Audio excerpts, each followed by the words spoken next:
Good evening. We're now going to start within Parashat Mishpatim. That would be in Exodus chapter 21. We're going to go to verse 4 in the Kli Yakar, but I'll read some of the previous verses. For example, 2. When you will buy a Hebrew servant, he shall work for 6 years, and in the 7th he shall go to freedom without charge. Kitikna Eved Ivri, when you purchase this Jewish slave, Sheshanim Ya'avod, he shall work for you for 6 years. Ubishvit, and in the 7th year, Yetze Lachav Shechinam, he goes out to freedom without any ransom or any charge. 3, if he come alone, for example, he's not married, he shall go out alone. Im begapo yavo, begapo yetze. So he came alone, he goes out alone. V'im ba'al yishahu, if he is married, if he is the husband of a woman, v'yetze ishto imo, his wife should go out with him. Meaning the wife that he came in with, of course, she goes out when he is free. If his master will give him a woman, Im Adonav Yitain Lo Isha, if his master shall give him a woman, V'yaldo Lo Banim O Banot, so if she gave birth, right, she bore to him children, boys and girls, Ha'isha V'lodeho Teyela Adoneha, so that woman will remain with her master, and he goes out alone. Okay, so I just want to preface this with some understanding here. We are dealing with a case where the person was sold into slavery in one of 2 ways. Either he was a thief, and we're going to discuss the difference between a thief and a robber. He was a ganav, as opposed to a gazlan. He was a thief. We'll discuss the difference in a moment. Okay. Now, if he was a thief and he stole something and he no longer had the item which he stole, well, he has to pay. And if he was a thief and he was in denial and he hid the fact that he stole it and was caught, so then he may pay double, and if it was an animal, it may be that he pays 4 or 5 times the amount. But either case, we're dealing with a guy who didn't have the money to pay back.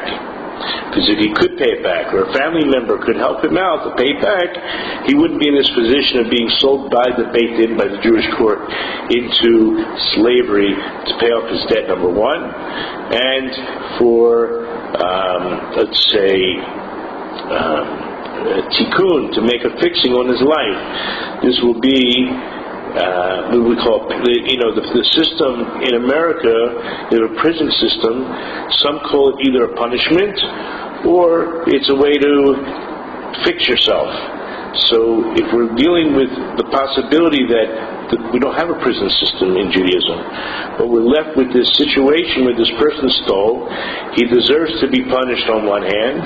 Really all he has to do is pay back the damages for what he stole, but he doesn't have that. So he needs some kind of reparation for himself, not just to pay back, but to also cure himself from his illness and his atonement for his sin. So he sold into slavery for 6 years. That's one way of being sold into slavery. There's another way, and that is if someone is just down and out, mamash miskein, he's really has nothing, not even any food. He has no shelter, no food, he has no way of making a living. So a person like that can sell himself into slavery. Okay. So that's what we're dealing with. Now, another case, we're talking about where the owner allows or gives a female Canaanite slave woman to his newly purchased Jewish male slave. And what's the purpose of that? We're going to see a little bit further on, but that's to have children. Now, a single male Jewish slave will not be allowed to be in this position that the owner can grant him this non-Jewish slave woman to produce children with.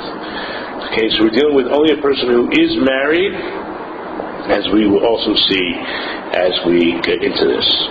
So we're going to start out with verse 4, which I believe we read.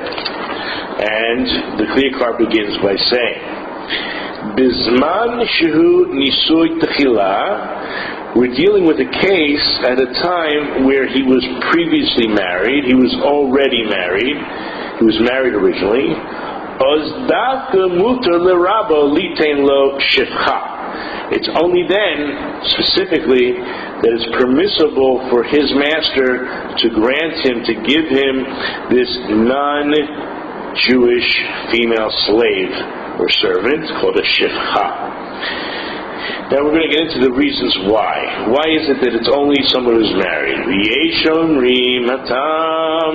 There are some that say the reason is because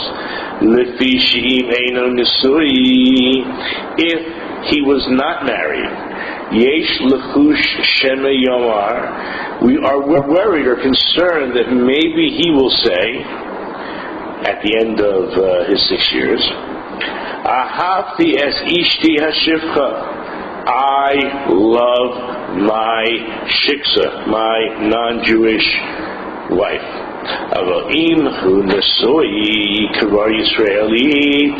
But if he's already married to a Jewish woman, we're not so concerned that he will say that. Why?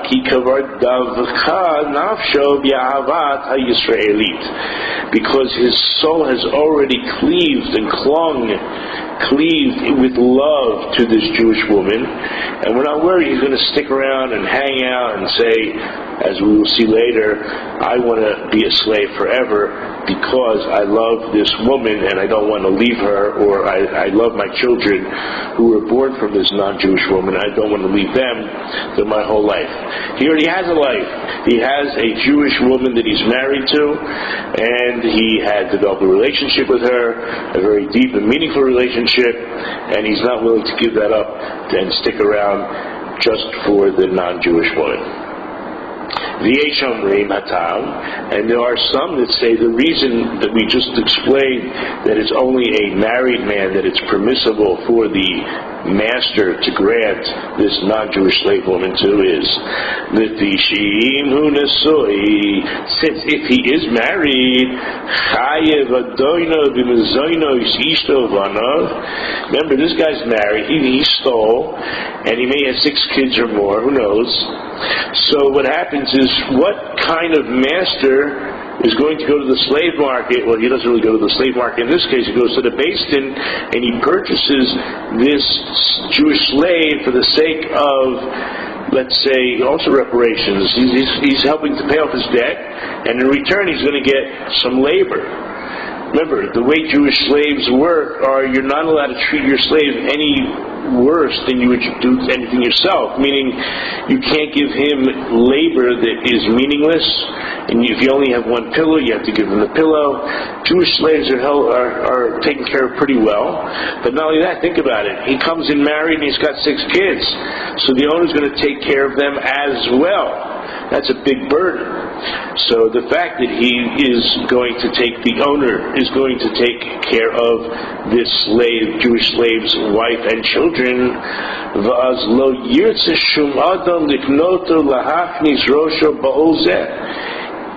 it's like crazy. Why would anybody want to get involved in such a situation? Literally, then he wouldn't be interested. They wouldn't want any master to purchase and to enter his own head into such a burden by taking on the whole family. Therefore, parallel to this, and maybe as a motivation or as a reward for taking care of this person who sold himself into slavery, or who was sold by the Poston, the Jewish court, because he stole and couldn't pay back, Not no lo atoyra skut shiyochal litin lo shifka laholid mimena avadim. As a reward, or as compensation, or as motivation to take on such a burden, the Torah gave him the merit that he's able to give over this non-Jewish female slave to produce, to give birth from her more slaves, which is a commodity which can be, worth a lot of money. Instead of going down to the shuk, instead of going down to the slave market and purchasing, he basically has a stud, so to speak, an alpha male that is able to produce more slaves through the owner's own slave woman. Because the owner can't be with a slave woman, but the Jewish slave can be if he's already married. But if this slave man, this Jewish slave man, is not married, meaning previously to coming into slavery, yesh lo konim harbe balav hachi. So obviously, many more people would purchase him. He would be, let's say, a single guy that the master only has to take care of him, and he'll produce whatever it is that the owner asked him to do. So that's a better purchase, and more people will be likely to purchase a single male. So to offset that, meaning if a man comes in married and has already a wife and children, so then the benefits, the produce of the shivcha, the little slave babies, will then belong to the owner. Perhaps there's also other additional benefits. Well, think about this. So if he was never married, right, what's going to do? During that time, he's not going to have any children. Well, let's say, for example, right, if he was not married, he's going to have non-Jewish children. So because of his bitul, his negation of the mitzvah, the commandment of be fruitful and multiply, ki'im hu nesoi, so now if the guy was married, hooray hu mekayim mitzvazu im ha-Yisraeli, he's obviously going to fulfill his command by being with his Jewish wife. So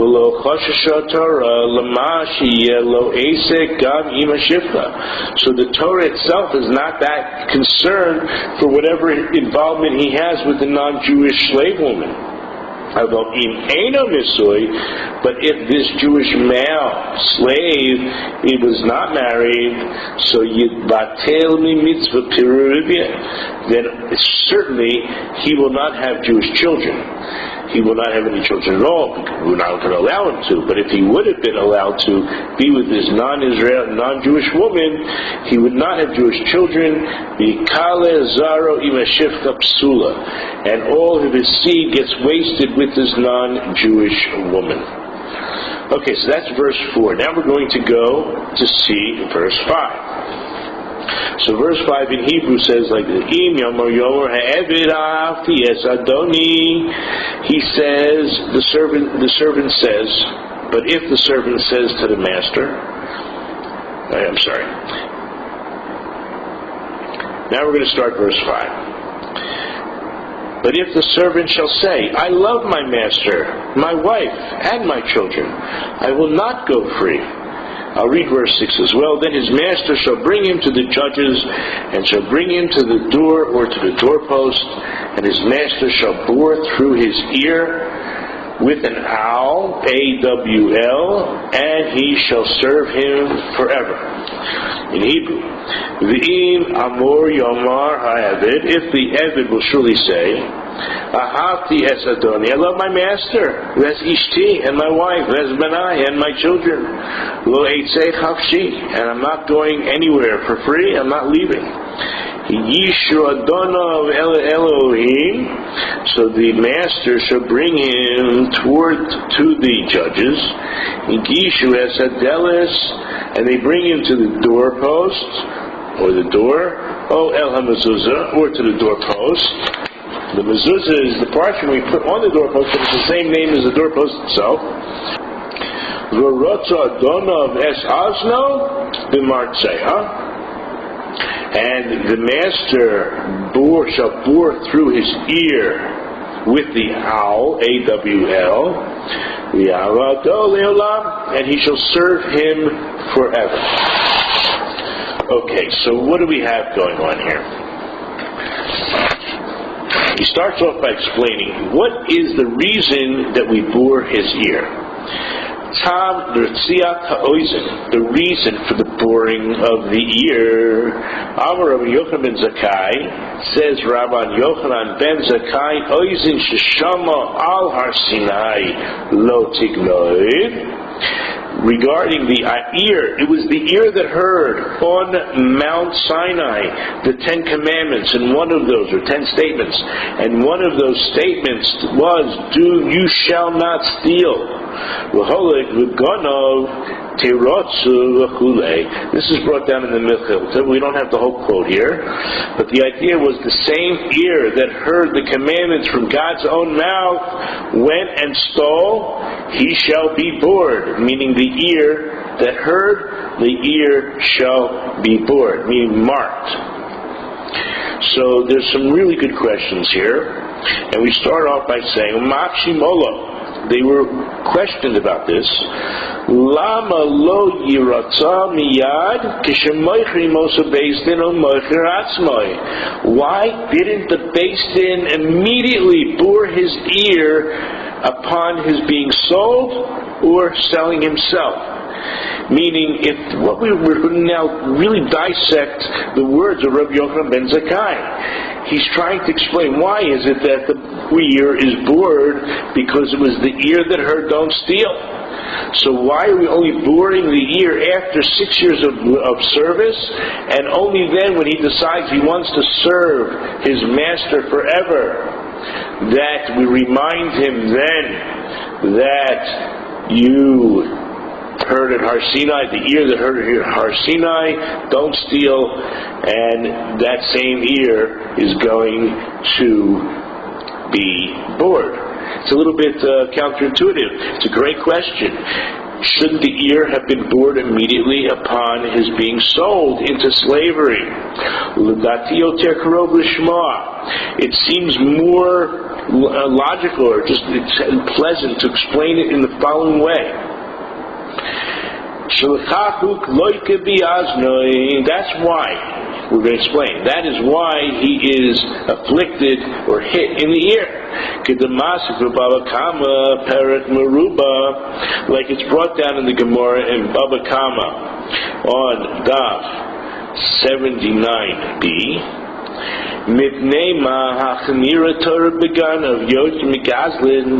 Why is it that the Torah is more strict, severe in its punishment towards a thief than towards a robber?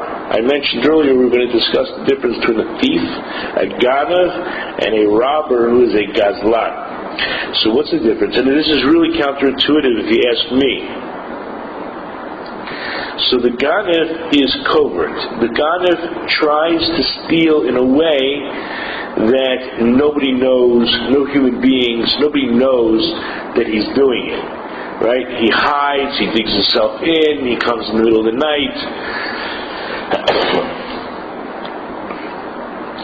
The gazlan, the robber, so he'll come in the middle of the day, he'll come in your face, he'll hold you up with a gun. It could be an armed robbery or whatever it is. It's a forced type of thievery as opposed to a sneaky way of thievery.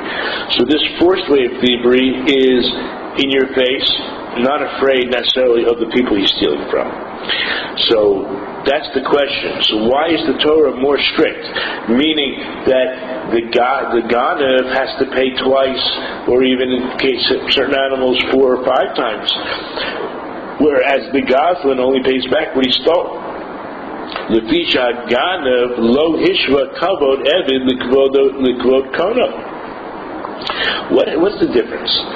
That the one who steals covertly, in a hidden way, he's not equating God with people, meaning he's more afraid of people than he is of God. God's looking and knowing all the time, but people, he wants to make sure they're not watching.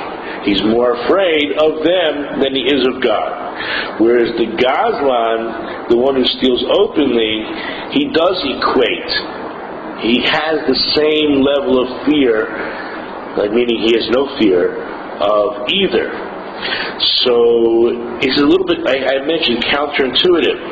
So Kaviyapa also ayin shamala ki'ilu eino roeh, when it's the fact that he does not, the ganef, the thief, is not so concerned about God, because it's as if he knows, he's understood that there's an eye above that sees or is supposed to see, but it doesn't. Meaning maybe he recognizes a God, but the God has no power. He is not able to see. So an eye above, that's as if it doesn't see. And an ear above, meaning an all-knowing ear, yet cannot hear. Therefore, he gets this lash, or he gets hit in the ear. Now, it's a good question. Why the ear? We just got done saying about the eye that's, the all-seeing eye that cannot see, and the all-knowing ear that cannot hear, but yet we focus in only in the ear. The Fishachata Keneged Oizin Shamala. Again, just to reiterate, this was why, because his sin was against the all-knowing ear that could not hear, yet we are giving him the lashes in the ear, or the boring of the ear. So that's the question. And now we can answer the question.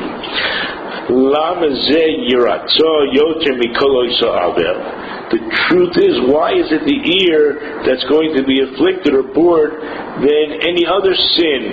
We say he sinned with his ear. Right? In Har Sinai, the revelation, the Ten Commandments says don't steal. But there's a lot of other limbs. He could have been, running to do a sin. He could be using his hands to do a sin. There's so many limbs that you can use to sin with. Why is it that the ear is bored more than any other, not just limb, but for this particular sin, such as stealing? So according to the words of Rabbi Yochanan ben Zakkai, which we quoted earlier, that it was the ear that heard Har Sinai, don't steal, and yet he went ahead and he stole, therefore the ear needs to be bored. Sha'al kol aveira shebetorah yiratzeh. Shouldn't it be that upon every sin that one does, no matter what limb it is, either that limb or the ear? It's also the ear heard at Har Sinai. All the Ten Commandments and all 613 commandments during the 40 years in the desert. It's the ear that heard. So why is it only lo tignov that he uses as an example? Shouldn't it be any sin? Go ahead and bore the ear? No, it's not really such a question. Because if that was the case, remember, his original statement was, not his original statement, but in the Gemara, it mentioned also about the eye that saw. This is the reason he said that the eye, the all-knowing eye, doesn't really see. So also maybe we should give him a type of wound in the eye. Well, we can't do that because the Im Kain, if you go ahead and knock out the eye of the slave, Yisama also, you're going to blind him, and he certainly will not be able to serve his master at all.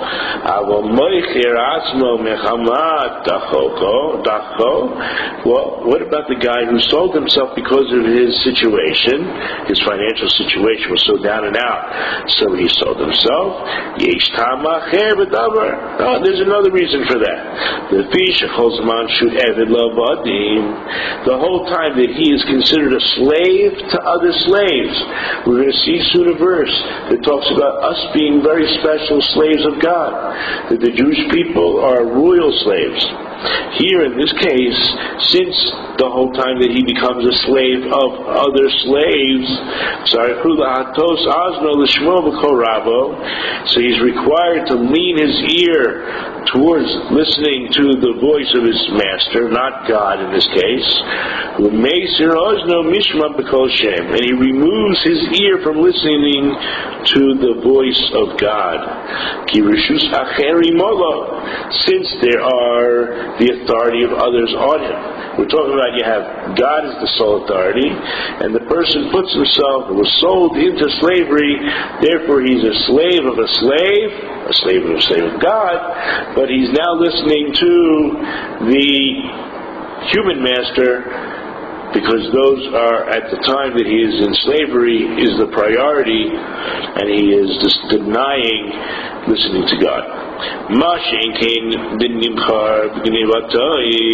Which is not the case if he was sold on account of his thievery. So we're making a little bit of a difference here between someone who was sold into slavery because he was forced to, because he stole out of free will, but in the end, for whatever reason, whether it was lost, he consumed it got ruined, someone else stole it from him, doesn't matter. The fact that he stole, he has to pay it back, and he can't pay it back, that's more what we call onus. That was a forced situation, as opposed to the case we just talked about, where someone who sold himself into slavery, true, he was down and out, maybe accepted that, but he could have perhaps done something about it. But in our case where he was sold, out of the inability to pay back, the thievery, he was forced in this situation, because we know that the Beis Din is the one that sold him. Nevertheless, it's still proving a difficulty.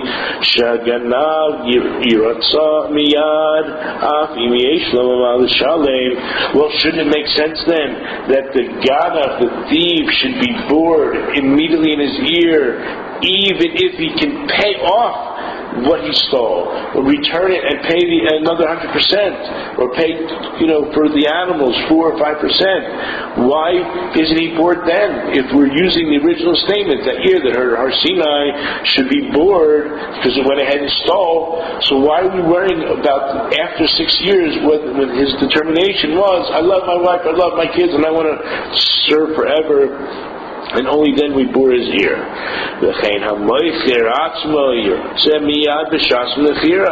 So too, the person who was sold himself, he should also be bored in his ear at the time that he sold. The answer to the matter is, we don't judge two people on two different cases at the same time. He might have done two things, and we're going to take the most severe thing, and he's going to have the most severe punishment. He's not going to get both punishments. Okay? If it's death and payment, he only gets death. He's patur, he is exempt in most cases, in almost every case, from the other judgment, from the most lenient judgment, or the more lenient judgment, and only gets the most severe.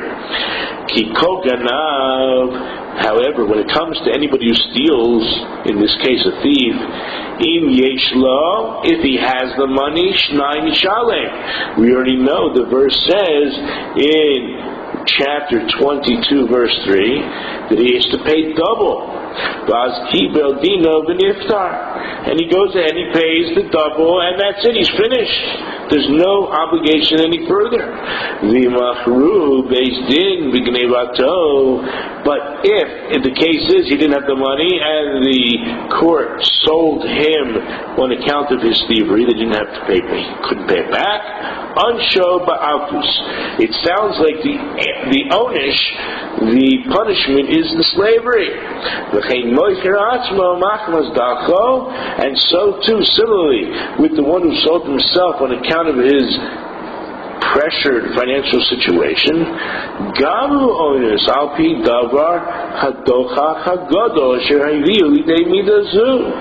so too he should be considered onus. He would also be considered forced because of this horrible, this great pressured situation he's in, which brought him to this point.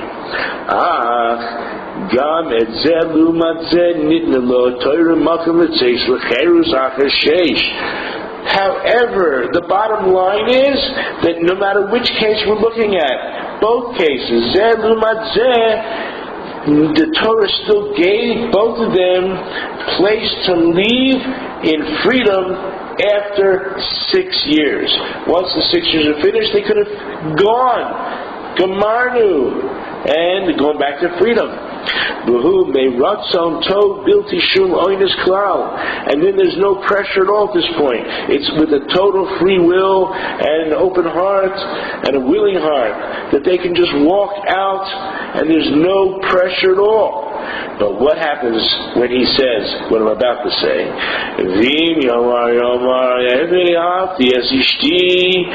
What if the slave says, wait, I love my master, I love my wife, and my children, I'm not going anywhere, I'm not going out to freedom. The end result is his free will. He has chosen to remain a slave of slaves. And he's removing his own ear from listening to the words of God Almighty. And it's then that the law would apply that he must be afflicted in the ear.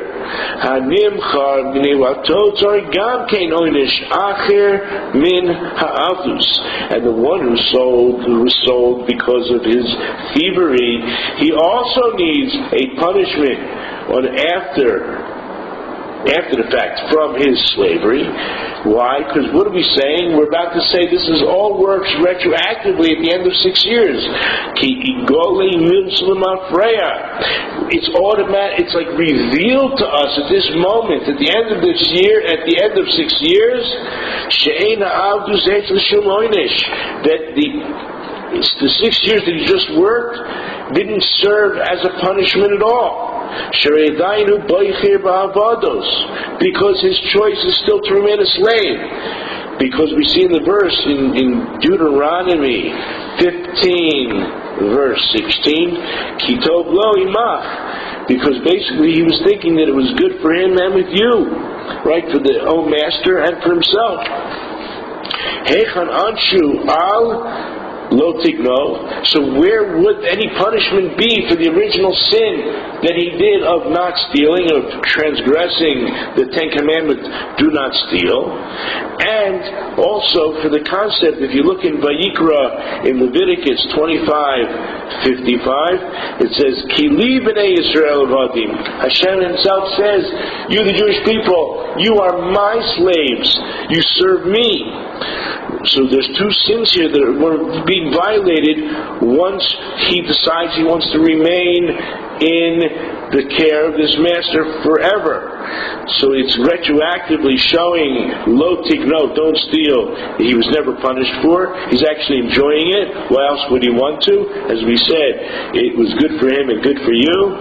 And upon the sin of being a servant of a servant. Lavadim, lavadim. Okay? Al-Kain Yiratzaba Ozen. That's why he is afflicted in the ear. Ki bezeh yepater mishnei averos elu. In this way he's able to be exempt from the punishment any further of these two sins. Ki oynish echad shaykh al shneim. Because one punishment is relating to both sins. V'tan zemas pich l'divrei Rabbi Yochanan ben Zakkai. And this reason is enough for Rabbi Yochanan ben Zakkai. V'toretz gam kein lama lo yiratz miyad afilu lefi devarav. And this also answers up why he is not bored in the ear immediately, right, even according to his words, because we only know at the end of 6 years what his true intentions were or are.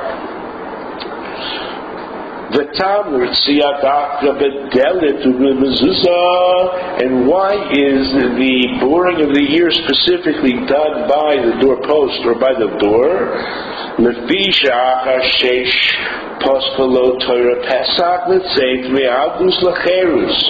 Because it's after those 6 years that the Torah opens up an opening for him to leave from slavery to freedom.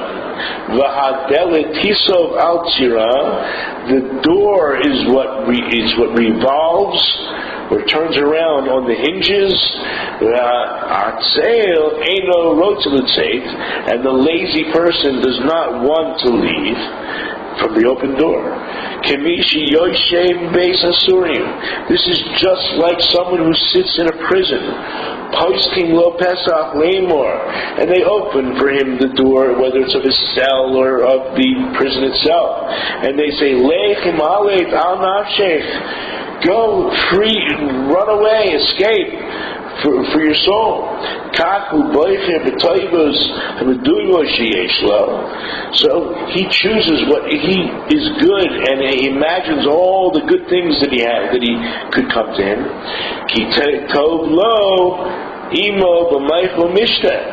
So he wants to remain in prison.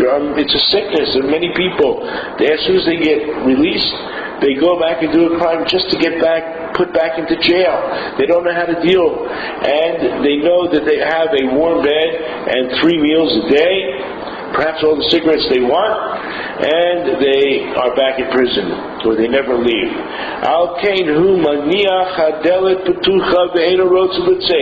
Therefore he remains with the door wide open and doesn't want to leave.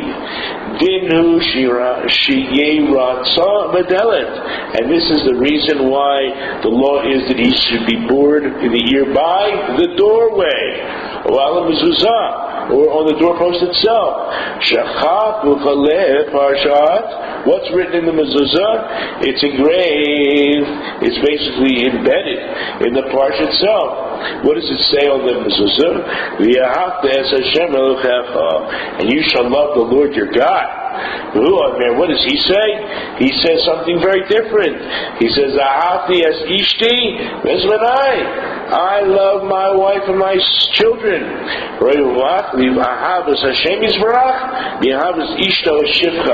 And he is exchanging or converting the love that he has for Hashem instead for the love for his wife, the non-Jewish woman.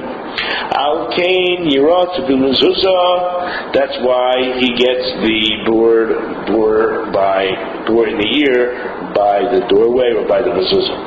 Va'od, furthermore, shechol bein choyrim biyodu l'kayim mash ne'emar. By every free person, a non-slave, he has the ability to fulfill what's written in Mishlei, in Proverbs 8:34. Lishchot al dosai yom yom lishmor mezuzot pesachai. In English, praiseworthy is the person who listens to me, to hasten to my doors every day to the doorposts of my entranceways.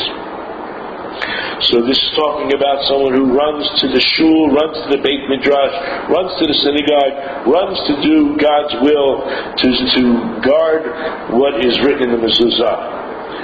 Okay, so Bezeshok al Dalsos Rabbi, whereas the guy who hastens, who runs quickly to the doors of his master, not the God, Meser Oznoi Mishmoa Beko Hashem, Lishkot al Dalsosah. And he removes his ear from listening to the word of God, then hastens to the doors of his master.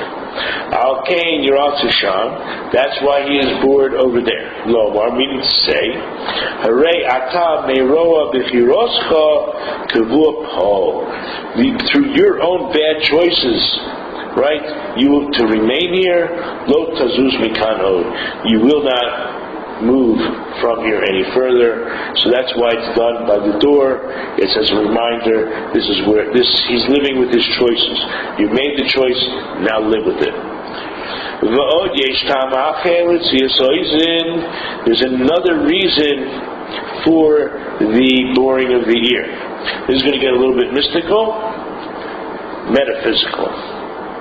Al derech amru chazal in Meseches Kedushin, Daf 70a, Kol hanoise isha she'ena hogenes lo, Eliyahu kofto b'kadosh baruch hu rotza. So any person that marries a woman who's not fitting for him, meaning they're not matin, there's something strange about this relationship. You know that it's not going to work out. Yet perhaps maybe she has money, he has money, but so anyway, he marries this woman for her money, and if you're matim, that's fine. But if you're not matim and you marry for your money, it says that Elijah the prophet ties him up, and God comes and rotzo, the word for boring him with the owl, but here we're going to understand it means lashes. So either way, Eliyahu ties him up, and Hashem afflicts him somehow. Al pi Rashi Perish, even though Rashi explains Rotzo Malkehu Brutzua. Rotzo, Rashi explains as lashes. They lash him with lashes. The Kli Yakar says it's more proper in my eyes to say what I'm about to say. Rotzo Martzeh. We're talking about the man who marries a woman who's not proper for him, who's not fit for him. He will get, I don't know if we're talking metaphysically, he will get this kind of a boring. And this concept we learn from this type of a slave that we just talked about, where it says,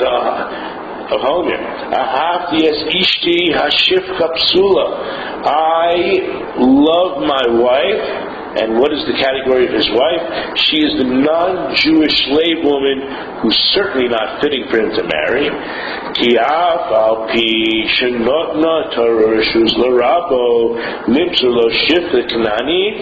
Even though the Torah actually gave him permission, gave the master permission to hand over to him this non-Jewish woman, this non-Jewish slave woman, Mikom Gam Leumat Zeh Notne Lo HaTorah Makom LaHasir Meyalav Genai Udoipi Zeh Litzeit Mimena Lacherus. Nevertheless, in spite of this, the Torah certainly gave him permission to remove him, gave him the opportunity to remove himself from this shame and this blemish of being involved with this non-Jewish woman for the last 6 years. And to remove himself from it towards freedom. Therefore, when he says, I love my wife, who's this non-Jewish slave woman, I don't want to leave her.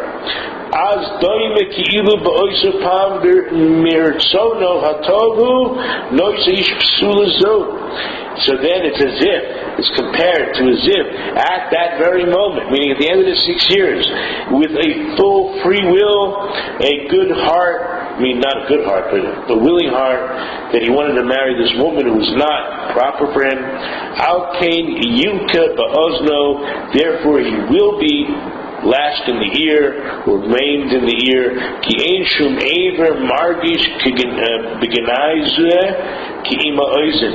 There's no more fitting limb, right? There's no limb that is more fitting to feel this shame than the ear itself. Mishamo dibat rabin. Turn the page. That heard all this type of a slander and these negative reports. Misaviv lo lemur. What are people saying about him? Zu ishtcha psula. This is your wife who is not fit. And what are they going to say about the kids? The kids aren't even Jewish. They have a pagum. They're blemished. And therefore, from here we see comes out the same concept or din, maybe even judgment of getting this boar, this I don't know what limit this boar, we'll talk about the ear, but that he would get lashed, so to speak. And I think we're talking metaphysically, but nevertheless, this is the result of marrying or being involved for that additional, after the 6 years, what else is going to take place in your relationship with her, as long as you remain a slave. Yesh, and if here we're talking about a person who marries a woman who's not fit for him, forget the fact that he's a slave, just a regular guy, marries a woman, a Jewish woman, for her money. So these will be the metaphysical results of having children who are perhaps pigumi. There's another reason for the boring of the ear. Because really he should have gotten lashes or should have been afflicted with his whole body. But the Torah had pity on him. And he's going to get lashed, or he's going to get afflicted in one particular limb that is equal in weight or in importance to the whole body. Think about it a second. Someone who cuts off the hand of his friend. It says an eye for an eye, tooth for a tooth. We don't do that. We give financial compensation. So someone who cut off the hand of his friend, he has to give him the value of a hand. If someone, unfortunately, God forbid, blinded somebody, he's no, he's to give him the value of his eye.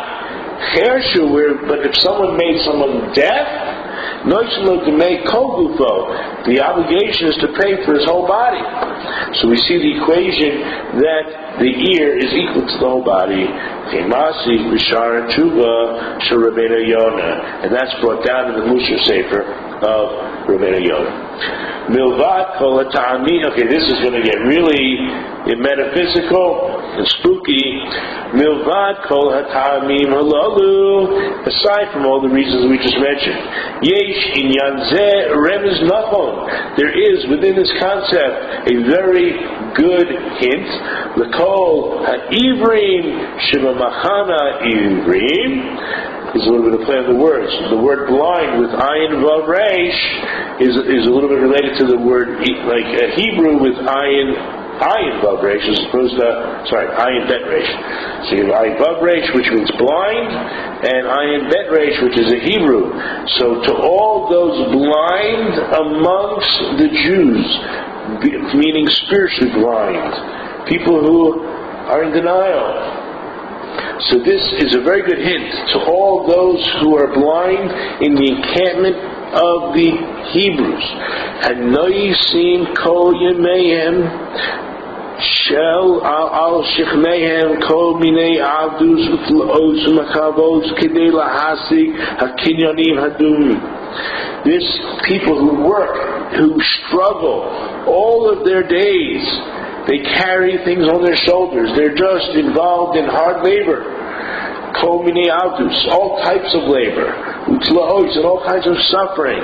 Mikavois, and all kinds of pains, in order to achieve great wealth, or many properties, or many possessions that you can even imagine. And it's those purchases, through the purchases, in order to purchase, he basically sold himself into slave in perpetuity, in forever.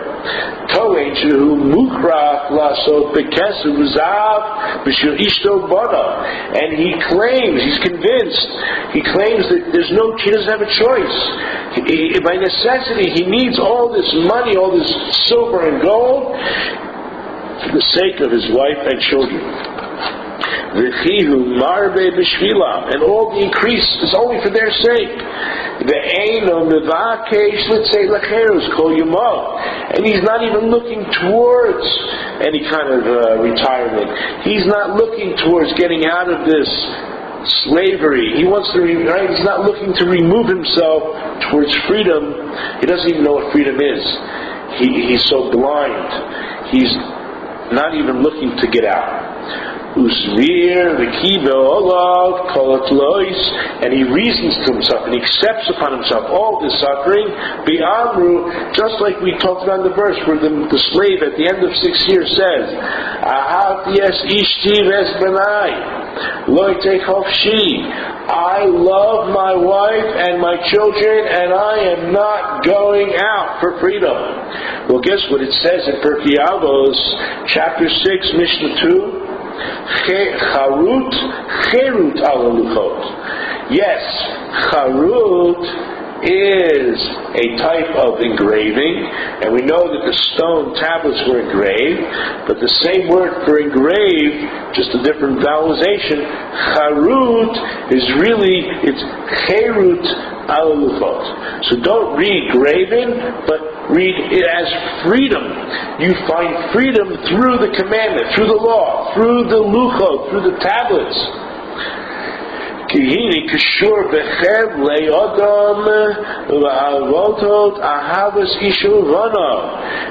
of his connection to the pains of a man, because of the love for his wife and his child,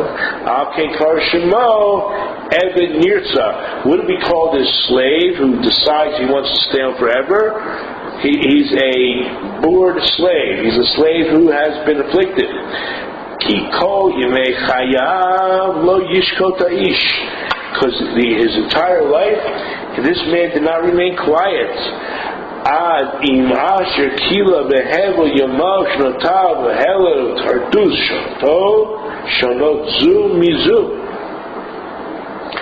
Until at the end, he's already finished.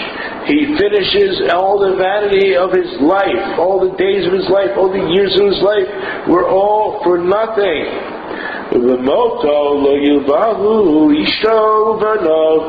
when he dies, his wife and his children will not escort him. Well, I mean, obviously they will to a certain point. They only escort him until the rim or the lip, the edge of his grave. Misham yiparedu, and from that point on, you separate from them. They're not going to help you any further. They're not going to escort you any further. In Pirkei Rabbi Eliezer, it says there's a mashal shel shlosha ohavim, and I have it in front of me, and it's this concept that. Here it is. There are three lovers that a man has in his life. And what are they? They are banav, bnei banav, children and grandchildren. That's one. B'mono, his money, his financial resources that he accumulated, and properties. That's two. Masav tovim, and his good actions. So basically he talks about the first two don't help you after your death, whereas the third, Masim Tovim, do.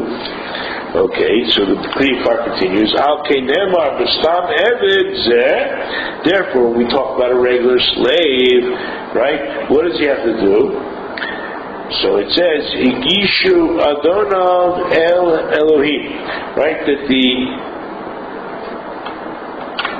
the master brings him towards the judges. He has to be judged. El Malko Mishpat. This is really spooky. What does it mean that you now, at the end of 6 years, he says, I want to live in perpetuity as a slave?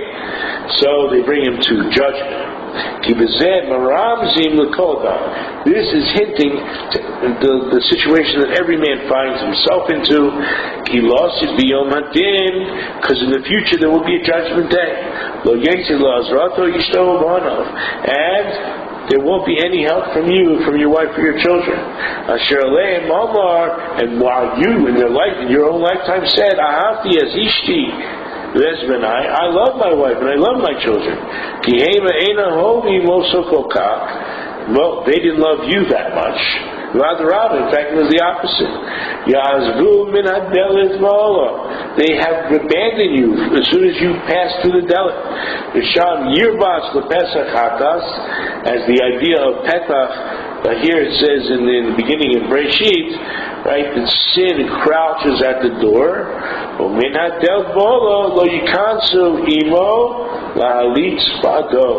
And from that point on, from the delit onward, once you cross that threshold, so they will not enter with you and save you at all. They're not going to be on your side because they're not present.